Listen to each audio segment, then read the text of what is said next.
আলহামদুলিল্লাহ আলহামদুলিল্লাহি রাব্বিল আলামিন আসসালাতু ওয়াসসালামু আলা রাসূলিহিল কারীম আম্মা বাদ। কাছে এবং দূরে যে যেখানেই বসে আমার এই কথাগুলো শুনছেন,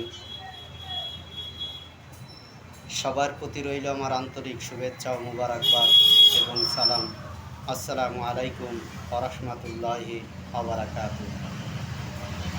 আজ আমি আপনাদের সামনে হাজির হয়েছি আমাদের সমাজে প্রচলিত কিছু ভ্রান্ত ধারণার সুষ্ঠু জবাব নিয়ে।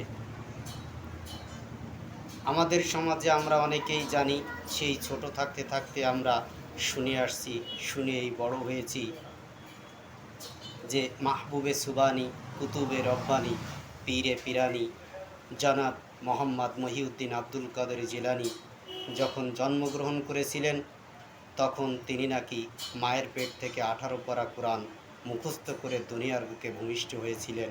এই সম্পর্কে কিছু কথা আজ আমি আপনাদের সামনে উপস্থাপন করব ইনশাআল্লাহ।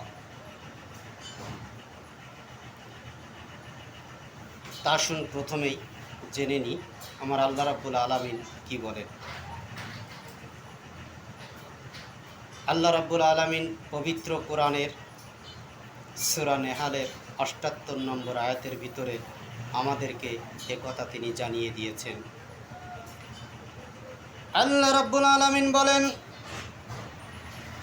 আল্লাহু আখরাজাকুম মিন বুতুনি উম্মাহাতিকুম লা তা'লামুনা শাইয়্যা। বান্দা, ভালো করে শুনে রাখো,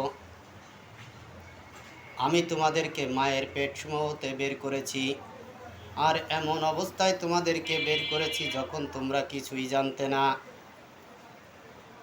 এরপরে আমার আল্লাহ রাব্বুল আলামিন বলেন, ওয়াজালা লাকুমুস সামাআ ওয়াল আবসারা ওয়াল আফইদা লাআল্লাকুম তাশকুরুন। আর আমি তোমাদেরকে শোনার জন্য কান দিয়েছি, দেখার জন্য চক্ষু দিয়েছি, আর চলার জন্য পা দিয়েছি, আর চিন্তা ভাবনা করার জন্য আমি তোমাদেরকে অন্তর দিয়েছি।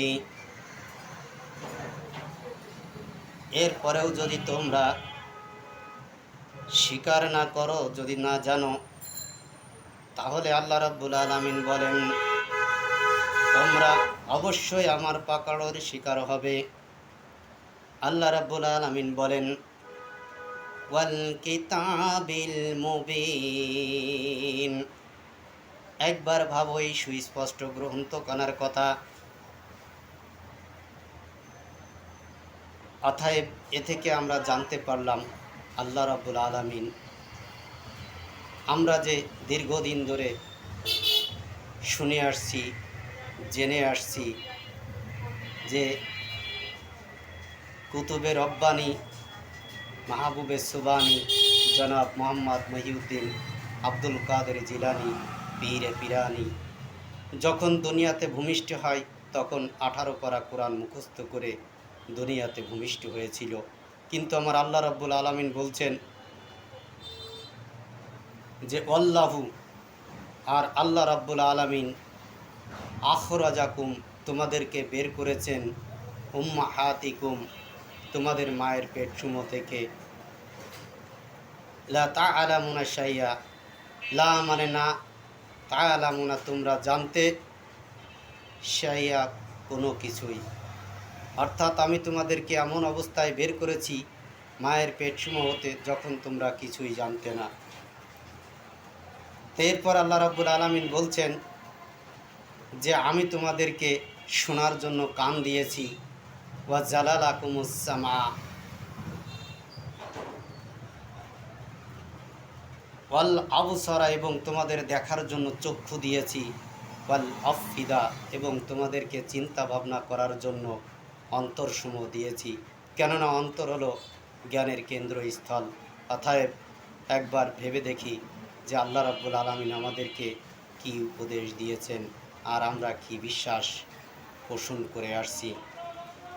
এগুলোর পরেও যদি আমরা এই কথাগুলো বিশ্বাস করি, তাহলে আপনারা হয়তো অনেকেই জানেন আল্লাহ রাব্বুল আলামিনের কোরআন আপনি মানতে পারলেন না, কিন্তু কোরআনের কোনো আয়াতের বিরোধিতা করা চরম শিরকের পর্যায়।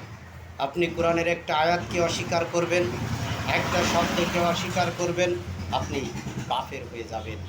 কারণ আল্লাহ রাব্বুল আলামিন বলছেন যে তোমরা আমাকে বিশ্বাস করো, আমার প্রতি ঈমান আনো, আর আমি তোমাদের উপর যা কিছু নাজিল করেছি তার প্রতি বিশ্বাস করো।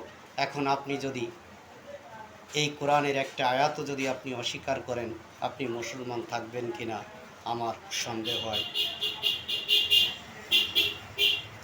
এত কিছুর পরেও আল্লাহ রাব্বুল আলামিন বলছেন তোমরা অনেক কাজ করবে, অনেক কাজ করতে যে অনেক গুনাহ করে ফেলবে, সেটাও আমি ভালো করে জানি। জানার পরে তোমরা যদি নামাজের মুসল্লায় বসে আমি আল্লাহ আমার কাছে দুহাত তুলে যদি দোয়া চাও, যদি দোয়া করো, রব্বুল আলামিন পৃথিবীর কোনো মানুষ আমার গুনাহ সম্পর্কে জানে না, তুমি আমার গুনাহ সম্পর্কে জানো। আমি এমন গুনাহ করেছি বিবি জানে না, বিবি গুনাহ করেছে আমি জানি না। হ্যাঁ প্রভু, তুমি সব কিছু জানো। রব্বুল আলামিন তুমি আমার গুনাহ খাতাগুলোকে মাফ করে দাও। আমার আল্লাহ রব্বুল আলামিন বলেন, নামাজ পড়ার পর বসে বসে কেঁদেছ, রব্বানা জালামুনা আনফুসানা ওয়া ইল্লাম তাগফির লানা ওয়া তারহামনা লানাকুনান্না মিনাল খাসিরিন। বলে বলে মসজিদে কেঁদেছ, তারপরেও আমি তোমাদের গুনাহ মাফ করিনি। তোমরা গুনাহ করার পরে পাপ করার পরে যখন আমি তোমাদের গুনাহ খাতাগুলোকে না মাফ করেছি, তারপরেও আমার আল্লাহ রাব্বুল আলামিন বলেন তোমরা আমার রহমতের দরজা হতে ফিরে যেও না। ওয়ালাউ আন্নাহুম ইয যালামু আনফুসাহুম জাউকা, বন্দারে গুনাহ করার পরে পাপ করার পরে তোমরা আমার রহমতের দরজা হতে ফিরে যেও না। সুপ্রিয় দর্শক শ্রোতা, যদি আমার এই কথার ভিতরে, আমার এই বলার ভিতরে যদি কোনো ভুল ত্রুটি থেকে থাকে, আমি আপনাদের সবার কাছে ক্ষমা প্রার্থী। আশা করি আপনারা আমাকে ক্ষমা করবেন, এবং আমার কথাগুলো যদি ভালো লেগে থাকে তাহলে আমাকে সাবস্ক্রাইব করবেন, যেন আমি আপনাদের উৎসাহ পেয়ে আরও কিছু শিখতে পারি এবং বলতে পারি। সাদাকাল্লাহুল আযীম। আসসালামু আলাইকুম ওয়া রাহমাতুল্লাহি ওয়া বারাকাতুহু।